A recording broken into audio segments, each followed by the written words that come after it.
ሰላም የተወደዳችሁ ቤተሰቦች እንዴት ናችሁ? እንግዲህ በዛሬ ትምህርታችን ደግሞ ኮሌክቲቭ ናውንስ ማለት ምን ማለት እንደሆነ በደንብ እናያለን ማለት ነው። እንግዲህ እስካሁን በነበሩን ክላሶች ስለ ናውኖች ማለት ነው ኮሌክቲቭ ናውን ማለት ምን ማለት ነው፣ ፕሮፐር ናውን ማለት ምን ማለት ነው የሚሉትንና ሲንጉላር ፕሉራል የሚባሉ ስሞችን አይተናል ማለት ነው። ስለዚህ የዛሬ ክላሳችን ኮሌክቲቭ ናውን ወይም ደግሞ የጥርቅም ስሞች ስለሚባሉት ይሆናል ማለት ነው። እንግዲህ የጥርቅም ስሞች የምንላቸው የሆነ ግሩፕ እንደማለት ነው። በግሩፕ የምንጠራባቸው የስም አይነቶች። ይህ ስላችሁ ግን ከኮሌክቲቭ ናውን ጋር እንዳይገናኝባችሁ። ኮሌክቲቭ ማለት የወል ስም የምንላቸው ማለት ነው። ከነሱ ጋር አይገናኝም። የኮሌክቲቭ ናውን የምንላቸው የጠቅላላ ስሞች ናቸው። ምንድነው እሱ ኮመን ናውን የምንላቸው ማለት ነው። ኮሌክቲቭ ናውን የምንላቸው ግን ምኖች ናቸው? የግሩፕ ወይም ደግሞ የጥርቅምና የጠቅላላ ይለያያል ማለት ነው። ጥርቅም ማለት የሆነ ግሩፕ ስብስብ እንደማለት ነው። ጠቅላላ ማለት ግን ዘሆል ማለት ነው። ስለዚህ እነዚህ ልዩነቶች ትይዛላችሁ። ያው እንግዲህ እዚህ ላይ ኮሌክቲቭ ናውንስ are words for groups of people የሰዎች ግሩፕ ወይ ደግሞ የሰዎች ስብስብ በአንድ ላይ የሚጠሩበት አኒማልስ ወይ ደግሞ እንስሳቶች ማለት ነው።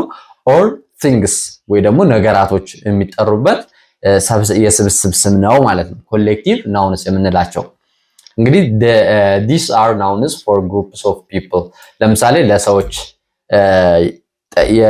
ምንድነው የሰዎች የጥርቅም ስም የምንላቸውን እንመልከት። ለምሳሌ እዚህ ላይ ፋሚሊ ይላል። ፋሚሊ ምንድነው? ቤተሰብ ማለት ነው።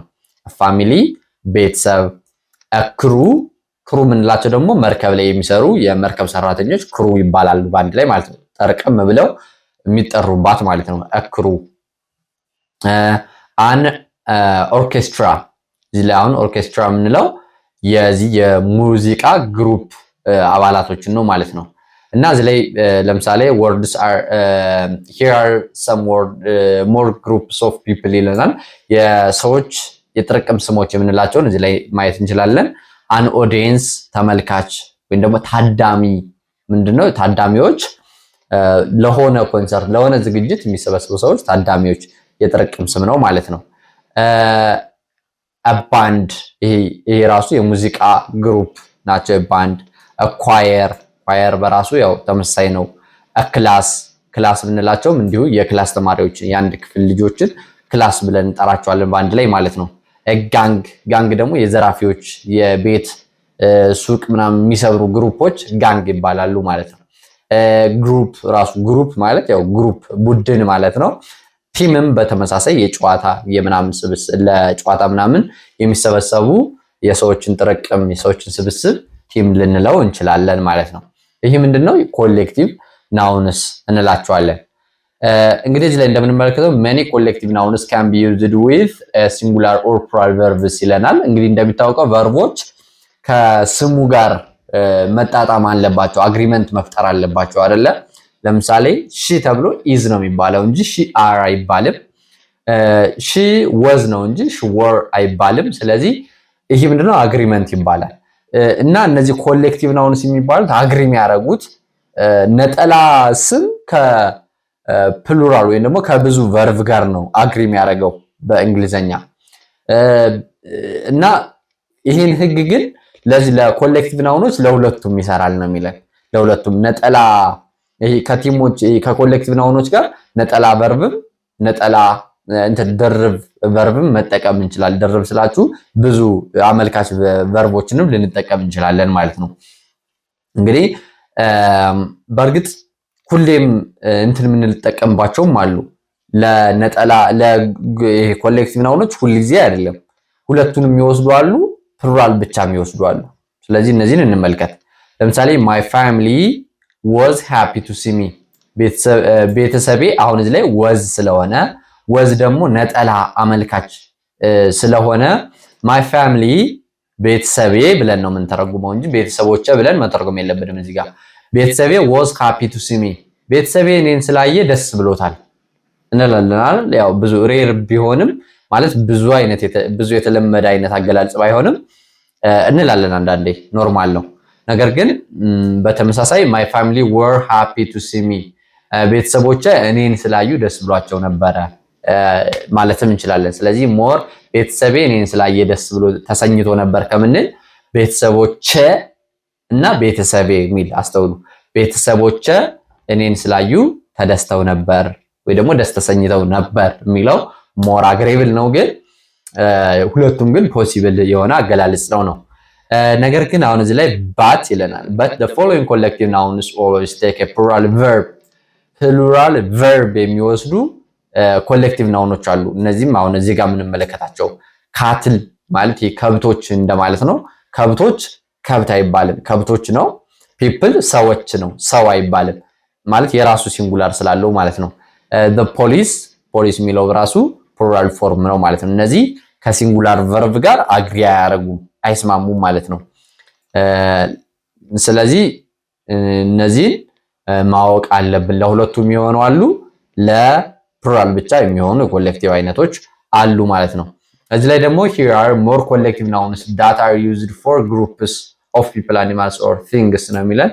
here are more collective ያው ተጨማሪዎችን ነው የሚሰጠን፣ ተጨማሪ ምሳሌዎችን ማለት ነው። እነዚህም እዚህ ላይ ለምሳሌ a band of musicians ይላል። a band of musicians ማለት የሙዚቃ ተጫዋች ግሩፖችን ነው። brood of chickens የዶሮ መንጋ ነው የሚባለው፣ የዶሮ መንጋ ለማለት ነው። መንጋ የሚለውን ያው የጥርቅም አይደል የምንፈልገው፣ መንጋን ብሩድ ይሉታል ማለት ነው፣ የዶሮ ስብስብ።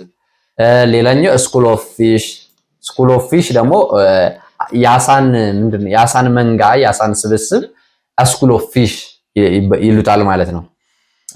እዚህም ጋር አለ ቲም ኦፍ ፕላየርስ። ቲም ማለት ግሩፕ አይደለ? ግሩፕ ስብስብ ማለት ነው፣ የተጫዋቾች ስብስብ ነው ቲም ማለት። ቲም ኦፍ ፕላየርስ ማለት የተጫዋቾች ስብስብ ለማለት ነው ማለት ነው። ከዛ ፍላይት ኦፍ ስቴፕስ። ስቴፕ ማለት ስቴርስ ነው አይደል? ይሄ ስቴርስ ይባላል ወይ ደግሞ ስቴፕስ። እነዚህ ፍላይት ኦፍ ስቴፕስ ይባላል። የመወጣጫ ድርብርቦች እንደማለት ነው።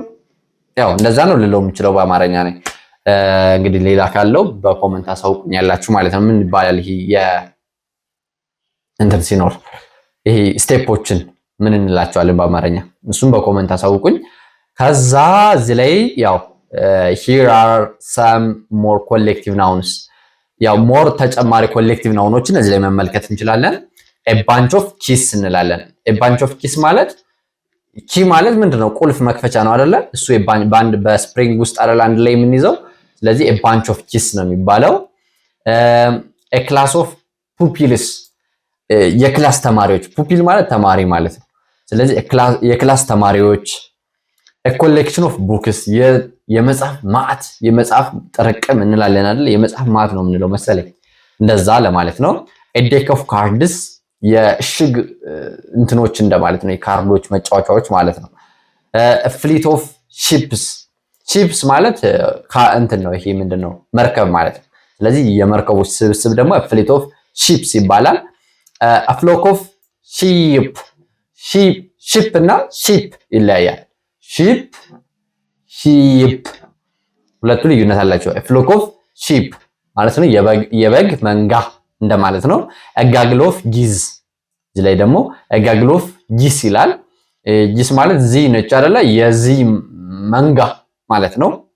እሺ a gang of robbers ይሄ የቀማኞች ስብስብ እንደማለት ነው። a herd of cattle የከብት መንጋ ማለታችን ነው። litter of cubs የልጆች ወይ ደግሞ የልጆች ጥርቅም ነው የምንለው፣ የልጆች ጥርቅም እንደማለት ነው። ይሄ ከብስ የምንለው ከብ ማለት ጥጃ ወይፈን የሆነ ልጆች እንደማለት ነው፣ ለከብት ነገር ማለት ነው። ስለዚህ litter of cubs ይባላል። pond of whales ይሄ ዌል ማለት አሳ ነባሪ ማለት ነው። ስለዚህ የነሱ መንጋ ደግሞ ኤፖድ ኦፍ ዌልስ ይባላል። እንግዲህ የአሳዎች ስኩል ኦፍ ነው የሚባሉት። የዚህ የአሳ ነባሪዎች ከሆነ ግን ኤፖድ ኦፍ ዌልስ ይባላል። ኤፓክ ኦፍ ወልቭስ ላይ ደግሞ እንደምትመለከቱ ኤፓክ ኦፍ ወልቭስ ማለት የቀበሮዎች መንጋ፣ የቀበሮ መንጋ ለማለት ነው። ኤፕራይድ ኦፍ ላየንስ የአንበሳ መንጋ። ሴት ኦፍ ስታምፕስ ይሄ ስታምፕ ምንድነው? ይሄ ማህተም ነው አይደለ? ምንድነው አሁን የማህተም እናሰባስብ ምናምን ይባላል አይደል? ፊርማ ማሰባሰብ ምናምን እንደሱ ነገር እሱ ነው። ኤስወርም ኦፍ ቢስ የንብ ምንድነው? የንብ መንጋ ነው የሚባለው። ያው በአማርኛ ብዙም እንደዚህ አይነት ነገሮች ምንጠቀም አይመስለኝም፣ ወይ ደግሞ እኔ አላቅም በአማርኛ እንዴት እንደሚበዙ እንደዚህ ጥርቅሞችን ማለት ነው። ጥርቅም፣ ስብስብ፣ ቡድን፣ መንጋ ነው አይደል የምንለው እንደዛ ነገር። ስለዚህ ትሩፕ ኦፍ አክተርስ እንላቸው የአክተሮች ስብስብ ትሩፕ ኦፍ አክተርስ እንላቸዋለን ማለት ነው። ያው አይዲያውን ታገኙኛላችሁ ብዬ አስባለሁ። ድሮ እንግዲህ ስብስብ የምንጠራበት መንገድ ኮሌክቲቭ ነው እንደሚባልና የተለያዩ ስብስቦች የግል የራሳቸው መጠሪያ የስብስብ መጠሪያ እንዳላቸው እንድታውቁ ነው ዋናው እንትናችን ማለት ነው። እንግዲህ እዚህ ላይ ኤክሰርሳይዝ አለን። ኤክሰርሳይሱ ፎርመር ጆን ኤንድ ሰቨራል ዲፍረንት ካይንድስ ኦፍ አኒማልስ ኦን ሂዝ ፋርም ይለናል። ስለዚህ እዚህ ላይ ያለውን እንትኑን ራይት ዘ ኮሬክት ኮሌክቲቭ ናውን ፎር ኢች ግሩፕ ኦፍ ዲስ አኒማልስ ነው የሚለን። ስለዚህ ለእያንዳንዱ እዚህ ላይ ከብቶች አሉ፣ እዚህ ላይ ጉሶች አሉ፣ እዚህ ላይ ሆርስ አለ፣ እዚህ ላይ ወልፍ አለ። ስለዚህ እነዚህን ሁሉ ጥርቅሞች በአንድ ላይ ምን ምን እንደሚባሉ ለየራሳቸው፣ እዚህ ላይም በጎች አሉ ለየራሳቸው የቤት ስራ እዚህ ላይ ስክሪንሾት አድርጋችሁት ግሩፕ ላይ ትለቁታላችሁ። ጊዜ ካለ እኔ ራሴ ያርምላችኋለሁ፣ ከሌለ ደግሞ እርስ በርሳችሁ እዛ ላይ መተራረብ ትችላላችሁ። ቴሌግራም ግሩፕ ላይ ግቡና ማለት ነው። ቴሌግራም ግሩፕ እዚህ ላይ የሚያልፈውን ስልክ ቁጥር ተጠቅማችሁ መግባት ትችላላችሁ። መጽሐፍቶች በጣም በርካታ መጽሐፍቶች ስለምለቅ ማለት ነው እዛ ላይ ወይ ደግሞ ሊንክ አለላችሁ ከስር ሊንኩን ተጭናችሁ ገብታችሁ መግባት መቀላቀል ትችላላችሁ ግሩፑን ማለት ነው። እንግዲህ በነገ ትምህርታችን ደግሞ ማስኩላይን ኤንድ ፌሚናይን ናውንስ የሚባሉትን እንመለከታለን። ማስኩላይን ማለት የወንድ ጾታ አመልካች ስሞች ናቸው። ፌሚናይን ደግሞ የሴት ጾታ አመልካች ስሞች ናቸው። እነዚህን እናይና ቀጣይ ሌላ አንድ ርዕስ አለን መሰለኝ። ኒውትራል የምንላቸውም አሉ፣ ጾታ የሌላቸው ሴትም ወንድም የማንላቸው ስሞች አሉ። እሱን አይተን ቀጥታ ወደ ፕሮናውንስ ነው የምናልፈው። ፕሮናውን በነገራችን ላይ በጣም ኢንተረስቲንግ ቶፒክ ነው። ሁላችሁም ኢንተረስትድ ሁናችሁ እንድትከታተሉት ጥሬን አስተላልፋለሁ ከወዲሁ። አንድ ክላስ ብቻ ነው ያለን ስለ ናውኖች የምንማረው። እሱም ያው ማስኩላይን፣ ፌሚናይን እና ኒውተር የሚባለውን አይተን ቀጥታ ወደዛኛው እንቀጥላለን ማለት ነው። እንግዲህ ለዛሬ የነበረን ቆይታ ይሄን ይመስላል። በነገ ቪዲዮአችን እስከምንገናኝ ሰላማችሁ በያላችሁበት ይብዛ። ትምህርታችሁን ግለጽላችሁ። የነገ ሰው ሁኑ፣ ማለትም ህልም ያላችሁ ጠንካሮች ሁኑ ማለት ወዳለው። ሰላም፣ ፍቅር፣ ጤና ለሀገራችን። ይህ የእናንተው ምርጥ ፋኖስ ኢትዮጵያ ነው።